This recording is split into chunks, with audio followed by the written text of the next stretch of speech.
Hey, what's up? This is Cody the Coin Raptor, and I'm here to provide you the best crypto content you can get in 10 minutes. So let's start with the Bitcoin charts. Bitcoin has rebounded strongly from the massive drop that we saw yesterday on Wednesday, and you can see right here I've got it drawn up here at a 1 day chart, and we have 2 days of green candles. All right, so the market opened up and it was extremely red this morning at about 2% or so. Everything was down, and then things flipped and it basically finished right where it started. So Bitcoin responded by increasing, by going from about 18,900 from the bottom to about 20,800 there at the top. So as you can see here, I've drawn in both an upward channel and I've drawn in both an upper channel here and a lower channel. And so what you get here is a series of higher lows and a series of lower highs. So it's narrowing, it is coming to a point, and then it will either make a move to the upwards or it'll make a move to the downwards. And I think that it's more likely that we'll make a move to the downwards here. RSI right now is at about 44. That's kind of in the middle for the most part.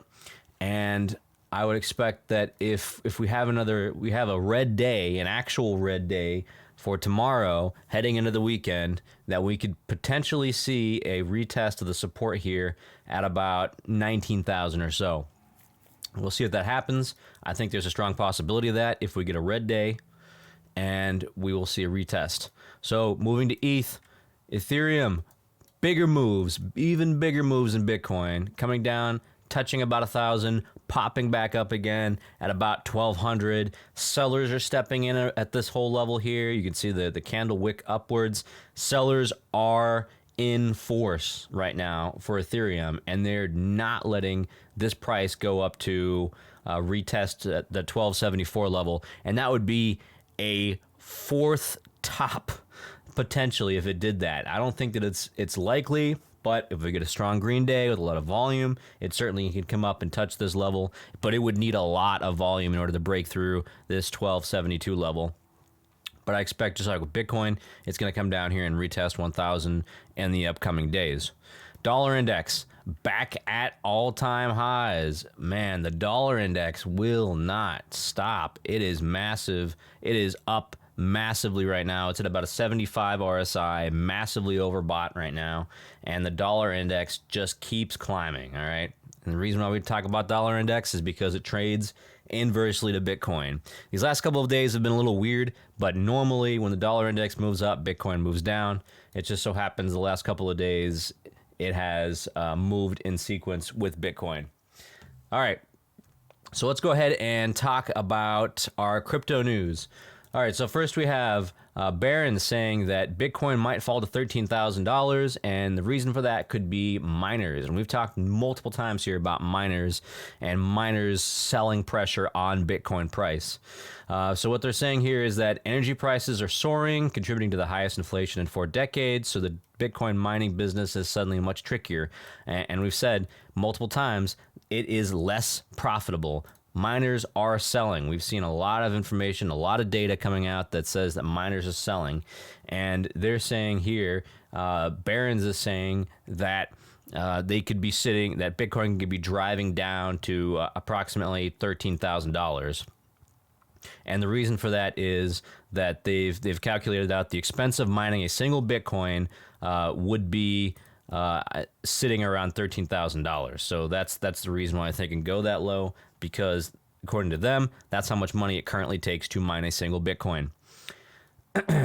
Next, we have the NFT marketplace. OpenSea, one of the most popular NFT marketplaces, has laid off 20% of its staff and entered a crypto winter. Now, we've seen many tech companies and many crypto firms that have laid off employees, and I expect that it's going to get worse as time goes on here. As we move through the bear market, we're going to see them doing a lot of cost cutting, and that cost cutting comes down to laying off the employees who are no longer needed. So they're laying off 20% of their team. I have no idea when this will change, when this policy will be halted or reversed. They have about 750 employees currently, and they were laid off approximately 20% of them. All right. So let's talk about the most important thing. Let's talk about the most important news that has popped up in between the days in which I recorded yesterday's video, and that is Celsius filing for bankruptcy. All right. Not only is Celsius filing for bankruptcy, but they also acknowledged this $1.2 billion hole in the balance sheet. So this came out as part of the documentation that Celsius had to submit for their Chapter 11 bankruptcy. You can see here, they have a whole list. They have a list of, this is their balance sheet. They have a consolidated list of assets and liabilities, which most companies will have. They have liabilities listed here. They have assets listed here. And you can see that if you take the total liabilities and you subtract the number of assets, you get a $1.1 billion hole. Now, one thing I think that's really interesting to look at with this assets and liabilities sheet for the balance sheet here is that the custody liabilities for custody accounts, I would assume this means custody accounts, it's sitting at 180, and this is millions, by the way, so $180 million, right? $180 million for liabilities for custody liabilities, and then $180 million for custody assets. So I'm not 100% sure what this could mean, but reading into it, I'm thinking that if users had their funds in the custody accounts, that those custody accounts are already taken into account. When they look at their assets over liabilities, they match up 1-to-1. So I would assume that Celsius has enough assets, custody assets, to pay off the custody liabilities, which could be good news for people who put their money in as part of a custody account. Now, I don't know that for sure. I'm not an accountant. I'm not 100%. This is me speculating on this. Do your own research. But if I get any more information, I will let you guys know. But the simple fact is that Celsius has a massive hole in their balance sheet, and that's the reason why they paused withdrawals. I want to follow this story and see where it goes, because this is a major deal in the crypto space, having yet another company declaring bankruptcy. And as I've said before, we have these dominoes falling in one after another, and all these bankruptcies. So this will be at the top of my list for stories to follow. Now, if you guys like this content, please let me know. Please like, subscribe, leave a comment. Let me know what I can do better and what things I can change. I would greatly appreciate a like, a follow, or a subscription on the channel. Thank you very much. That's all I've got for you. This has been Cody the Coin Raptor, signing out.